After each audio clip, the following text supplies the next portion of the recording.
மாண்புமிகு மக்களுக்கு வணக்கம். இன்னைக்கு அயோத்தியில் ராமர் கோயிலில் கும்பாபிஷேகம் நடக்க போகுது. இதுக்காக நிறையா பொலிட்டீஷியன்ஸ், பிஸ்னஸ்மேன்ஸ், தென் நம்மளுடைய சினிமா பிரபலங்கள், ஸ்போர்ட்ஸ் மேன்ஸ் இவங்க எல்லாருக்குமே வந்து அழைப்பிதழ் போயிருக்கு. எல்லாருமே கலந்துப்பாங்கன்னு சொல்லிட்டு நினைக்கிறேன். இந்த ராமர் கோயிலுடைய தீர்ப்பை எந்தெந்த நீதியாசர்கள் கொடுத்தாங்க அப்படின்னு சொல்லிட்டு நம்ம பார்க்குறோம். ஸோ இது வந்து 2019 நவம்பரில் வந்துட்டு இதனுடைய ஜட்மெண்ட் வந்துச்சு. அதில் வந்து ஹானரபிள் ஜஸ்டிஸ் ரஞ்சன் கோகாய் வந்து சீஃப் ஜஸ்டிஸாக வந்துட்டு இருந்தார். ஸோ அதுக்கப்புறம் வந்துட்டு அதே பெஞ்சில் வந்து பார்த்தீங்கன்னா ஜஸ்டிஸ் பாப்டே இருந்தார். அவர் ரஞ்சன் கோகாய்க்கு அப்புறமா வந்துட்டு சிஜேவாக வந்துட்டு சேஞ்ச் ஆனார்.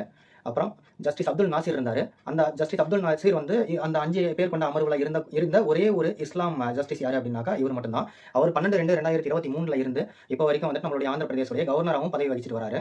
தென் ஜஸ்டிஸ் அசோக் பூஷன் ராமர் வந்து அதனுடைய ஜஸ்டிஸாக வந்துட்டு அந்த அமர்வில் வந்துட்டு ஒரு ஜஸ்டிஸாக வந்து இருந்தார். அண்ட் மோஸ்ட் இம்பார்ட்டன்ட்லி இப்போ நம்மளுடைய சுப்ரீம் கோர்ட்டுடைய சீஃப் ஜஸ்டிஸ் தனஞ்சய் சந்திரசூட் வந்து அந்த கேஸில் இதுக்கு முன்னாடி வந்து பெஞ்சில் ஒரு ஜஸ்டிஸாக வந்துட்டு இருந்தார். சட்டம் அனைவருக்கும் சமம். நன்றி, வணக்கம்.